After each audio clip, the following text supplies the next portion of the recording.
Hello everybody. Now if I said every single game of Halo that you play has a predetermined outcome within a certain percentile, would you be angry? Would you be frustrated if the skill-based matchmaking on Halo Infinite and almost every other AAA title nowadays actually has predictions of how well you're going to perform every single game? Now I spoke about the skill-based matchmaking last week and a lot of you guys commented saying, wow, I never knew the system was like this, it explains so much. This explains why I get really bad teammates, very long search times, and why I get lopsided matches that just don't seem fair. Today, I'm here to take it a step further. On Halo Infinite, you can actually check the system that shows how well you were supposed to perform in every single game. If you load up Halo Waypoint, go to your service record, and then go stats, the last 20 games are available. In that graph, it will say the expected kills, the expected deaths, how many kills you actually got, and how many deaths you actually got. Now, what does this mean? This means that the skill-based matchmaking can accurately predict within 1 to 2 standard deviations the outcome of the game before it's even started. Today, I played ranked snipers at around Onyx 1600, and it got within 1 to 2 kills and almost identical deaths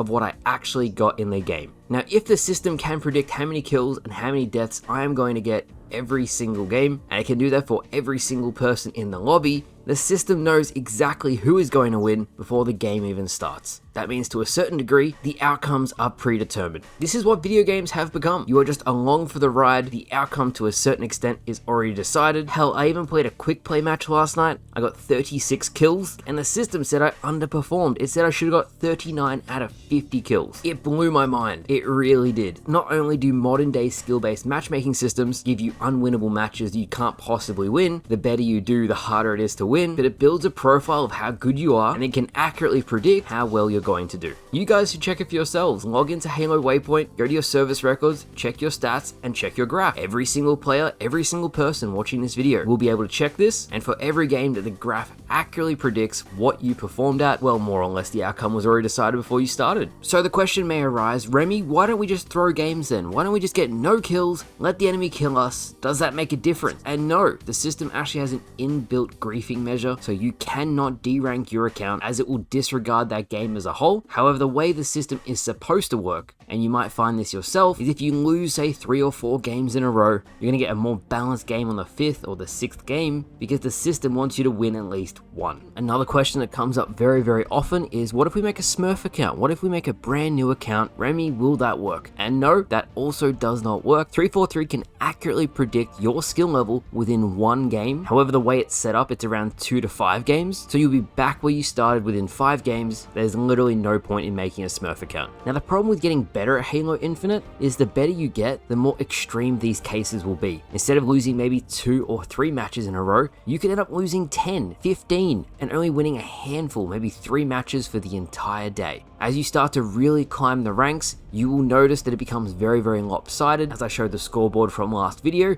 not a single teammate got a kill. Now, if you are losing a lot and you are a very good player, you often get the most kills in the lobby, but you still can't win games, I suggest going and checking your graph as well, because I dropped 36 kills in a quick play match, and it actually said I underperformed, which is crazy. That is unbelievable. I really pushed as hard as I possibly could to win the game for my team, and it still wasn't enough. Now, the downside to this system, and this graph accurately shows it, is it doesn't take into account if you want to relax. You don't want to play at peak efficiency every single game, and if you don't play at that peak efficiency, you lose. So you're damned if you do, damned if you don't. I've always said it's not so much skill based, it's more engagement optimized matchmaking, because even good players, if they lose a lot, will often get handed a win, and the opposite of that, if you perform really well, you are eventually in a game you can't possibly win. I played quick play last night and I was playing really well, and it got to the point I couldn't even find matches anymore because my skill based matchmaking value went so high. It said a 30-second wait time, and yet I just couldn't find any more games. I ended up going to BTB. So there you guys have it. I'm very curious to see what you guys think of this. It is scary to think to a certain degree that our matchmaking games have a predetermined outcome within a certain level. I'm not going to say it's rigged. I need to do more research before I can come to that conclusion, but as I learn and I discover more and I read more into it, I'll share my findings. So thank you all for watching. I think a video like this is very, very important, so hopefully you guys learned something. I hope you all enjoyed nonetheless. Back again tomorrow with a 10 Rye 3 event, but until then, thank you guys for watching, and I'll see you guys later.